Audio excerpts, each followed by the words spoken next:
Id-Dipartiment tas-Sigurtà Soċjali ħabbar li għada se jsiru l-pagamenti tal-allowance ta' tfal dovuti għal perjodu mis-6 ta' Jannar sa' 6 ta' April tas-sena d-dieħla. Id-Dipartiment qal li kif ilu jagħmel minn Settembru ta' 4 snin ilu l-hawn qed jantiċipa dawn il-pagamenti bi 3 ġimgħat sabiex jgħin il-familji fl-ispejjeż relatati ma' tfal f'perjodi bħal miliet, l-għid u l-bidu tal-iskola.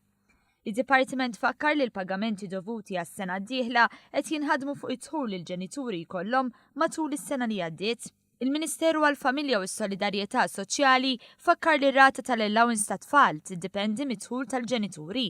Qal li dawk li tħul tagħhom żdied bejn l-2015 u l-2016 b'aktar miż-żieda tal-għoli tal-ħajja għas-sena 2016 jista' jkun li tonqsilhom ir-rata tal-allowance ta' tfal. Dawk li tħul tagħhom ma żdiedx b'aktar miż-żieda tal-għoli tal-ħajja, ir-rata tagħhom jew tibqa' l-istess jew tista' tiżdied. Waqt li dawk li tħul tagħhom fl-2015 u fl-2016 kienu baqa' ogħla mis-ceiling jibqgħu jitħallsu r-rata minima li hija garantita lil kulħadd. Il-Ministeru fakkar li dawk li ma laħqux bagħtu l-formola tat-taxxa se jitħallsu r-rata minima tal-allowance ta' tfal temporanjament.